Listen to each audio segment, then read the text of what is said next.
Hello, world. We're here today at CWIT for the CWIT 2023 conference. I'm your host, Chris Lang, and I'm joined today by Mary. Good morning, Mary. How are you doing today? Good morning, Chris. I'm great. Thank you so much for having me. Great, thank you. So I did just want to start today with introducing you to the audience. So maybe you could just give us a little bit of your background and your role. Yeah, sure. So I'm Mary Strain. I'm based in Philadelphia. I started my career as a middle school teacher in the Bronx in New York City. And from there, I worked in a lot of educational technology companies, so focused on sort of teaching, learning, and innovation in the education space. Worked for a blockchain company for a short period of time that was doing verifiable credentials for academic records, which was really exciting and cool.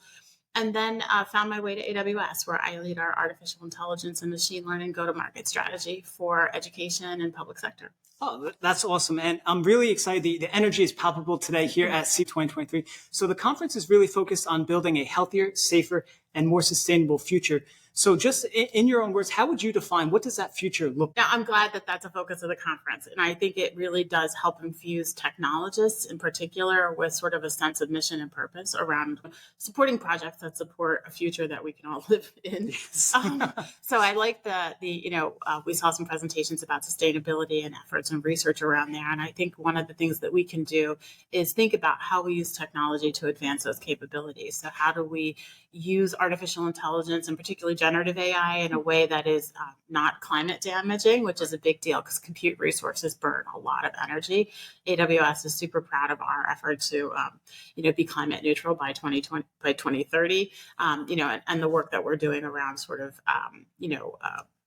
zero impact in terms of compute. But I do think that has to underlie a lot of the effort here and a lot of the work. So we can't separate sort of technology and advancements and innovation from a commitment to a more sustainable future. No, definitely. And I know today in your talk, you're really talking about how that, impact and how we can really be forward looking with what we're building and what we're doing.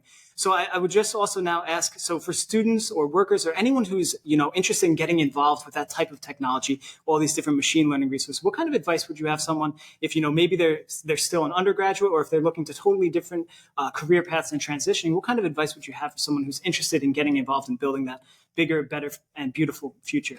Yeah, and I think I'm so glad you asked that because, as I mentioned, I was a middle school teacher and I have an undergraduate degree in history and a graduate degree in policy. So I do not have a technology background, but I am working in artificial intelligence at AWS. And so I think one of the things that I would encourage folks to do is learn to learn for the rest of your life. Because by the end of this interview, the technology we're talking about will have changed. And so what people learn in undergraduate, sort of a technical skill or whatever, is great foundation. But really what you need to be able to do is be curious, ask questions. Every job I've ever had, every career move I've ever made was because I was really just interested in cool things and interested in innovation. So reading, talking to people, staying engaged in areas that you're passionate about and interested in, you'll find your way.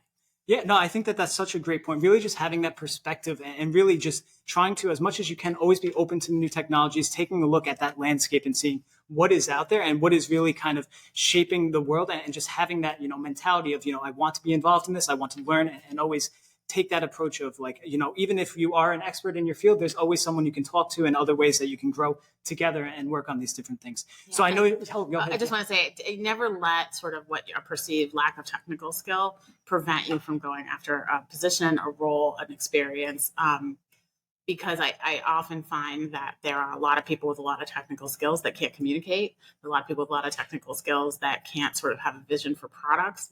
And so we need people who have sort of, I think, a more well-rounded experience there. Not that the technical background isn't important and helpful, but I do think that people should not limit themselves at all. Yeah, definitely having that broad sense of community where everyone is welcome and we all want to help build that, more sustainable future together. And it takes people from different, a lot of different backgrounds and a lot of different skill sets to really all come together and empower each other to kind of build that future, I think. Yeah, and that diversity of backgrounds and perspectives, I think it makes those solutions so much better, right? And so we can engage lots of different people from different, backgrounds in building technology and building solutions. That's critical. Yeah, no, I think that's something we really try to focus on at the center here. So really just making sure that we engage across the wide spectrum of different backgrounds and skills. So we do have a annual hackathon, and that's something where, for me, on my perspective, I very much get excited by that, because we're bringing, it's not just computer science background students, it's not just technology background and STEM background, it's really people across all of the different arts. We have artists who come in to participate in our hackathon. We have, history majors, English majors, every major you could think of really comes in, and just getting everyone in the same room together to work on a problem is something that I find is so effective and so energizing. It really is something that builds me up. So I think that that's a really great point.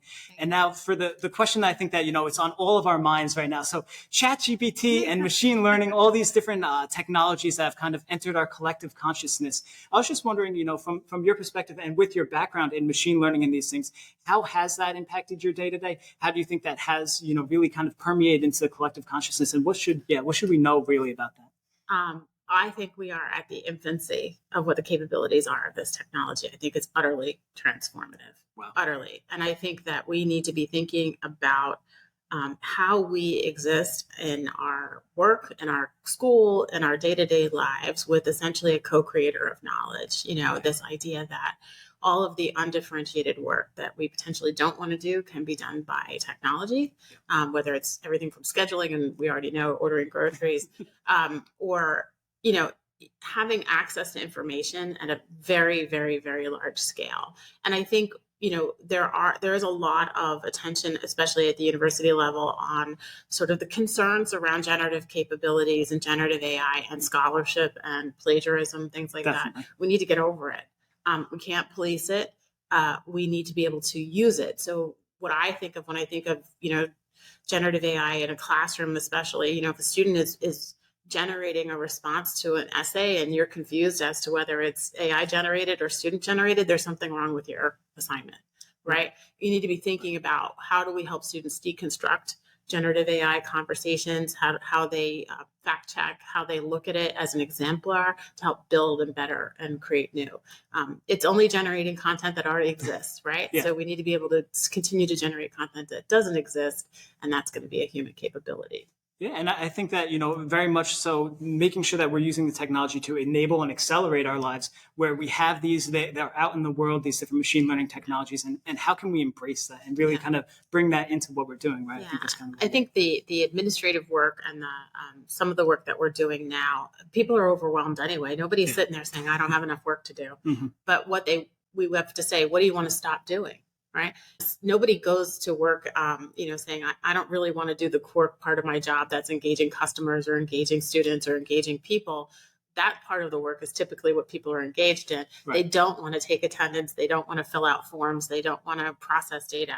And if you can allow the technology to do that, it allows us to focus on the, higher value experiences. Yeah, and the things that, we can really make those connections and do those, personal, human to human type of interactions where we can let the schedule be kind of handled by an AI system and really just enable that technology to help us, right, from that sense of things. So I did just want to thank Mary for joining us today on our Talking Tech podcast here at the CWIT 2023 conference. So thanks for joining us, everyone, today. Thank you again, Mary. Thank you so much. We'll catch you all on the next episode. Thank you.